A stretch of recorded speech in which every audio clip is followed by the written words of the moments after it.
with 30-minute reviews. I am Adam on this late night edition. Now, we've talked about this a little bit in the past. Not quite when the situation was quite so disgusting and pedophile-y. We didn't really address it since I think his first arrest, or maybe even his second arrest. But now we have two new issues coming to light. And here's the problem that needs to be addressed.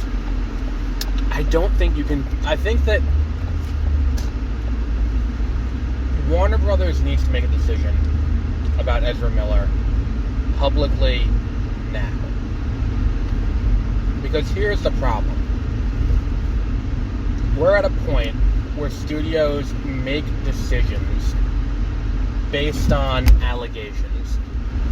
We're at a point where studios make decisions without a criminal conviction or criminal, anything like that. And the reason that I mention that is because at this point, Ezra Miller has not been convicted of anything. And the thing is, this isn't a situation like other situations like in the past, where Tig Notaro was able to be inserted into Army of the Dead pretty simply. After Chris D'Elia was in it originally, shot, and then allegations came out. It's not like Kevin Spacey and All the Money in the World, where they can just remove him and insert a new, and put Christopher Plummer in where it's a small supporting role. This is the lead of the movie in The Flash.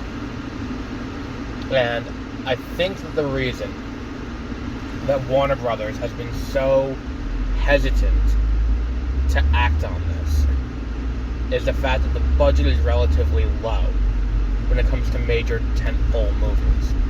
We're talking about a movie that, as per an article with NBC News, the budget's reported at $100 million.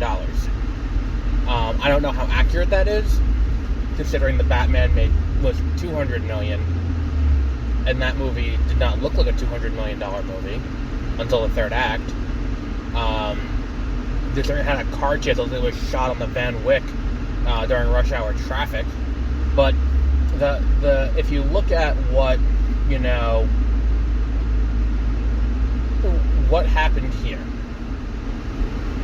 I think the calculus that they're doing is that if we reshoot the movie with a new actor, I don't think, as much as I would say put Grant into the lead and do the movie with Grant,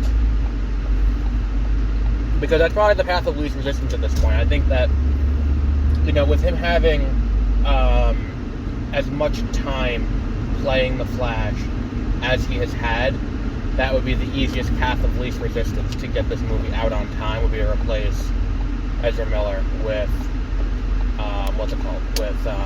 with Grant Gustin. That said, I think that unless this is happening after the show ends, and unless there's some 4D chess going on here that we don't know about, which is entirely possible, considering the last season, this current season of Flash that we're in right now, feels like the last season. The crossover was entirely on the Flash. It feels like a farewell tour for the Flash, and it feels like the end for the character. The same goes for Arrow in season 7. So unless what we're doing is we are having this final truncated 9th season that Grant got a huge pay bump to do, unless they're doing, that could be what they're doing. Because keeping in mind, too, that the Flash TV show is not coming out until 2023. Unless what they're doing, which is, I would say, unlikely, is they're doing a season of the Flash TV show that's going to culminate with him in the DC Extended Universe, and and then that leads into the Flash movie with Grant in it. I don't understand. That would be something, because the two worlds are so vastly different that I don't think that it works unless you end up with the multiverse getting fucked up again and that happening. Now, it could be they just recast between movies. I've seen Dylan O'Brien floated. I've seen a few other names floated for possible Flashes. I think that that's always a possibility. But the thing is, look, the only reason that they haven't moved this movie to streaming yet is because they're looking at the box office of the Batman, which the Batman did $776 million. They're looking at that. They're looking at the budget of this movie, which is $100, and then if we do, marketing, that'll be $200 million budget. And then they're looking at that, and they're comparing it to, if we can pull another $800 million from this movie, and this movie will do more than the Batman, because it's not just Batman. You have two Batmen in this movie. You have Keaton and you have Ben Affleck. I've heard rumors of Gal Gadot in it. You have the introduction of Supergirl. You have, and there's a lot of, stuff happening in this movie. I mean, I think Keaton and Affleck alone is going to be enough, and for Affleck's last outing, will be enough to kind of right the ship into the point where this movie comes out and it is moderately well, not 100% well received, but it will make a solid $800 million. And if you're taking home $600 million in profit, if you have to reshoot that, you're going to cut into that. If it goes to streaming, you're definitely not going to make that much money. But the problem is there's too much money left on the table. The situation with Ezra Miller has to become so untenable. It has to become so impossible for this bad press to be beaten that they just have to dump the movie out or just never release it and just call it a day. Because that's the problem here. We're now at a point where this movie is now marred not by a lead actor who has allegedly assaulted a fan and then assaulted two other people and made threats and things of that nature. We're at a point now where we have two separate, distinct allegations of grooming of underage girls.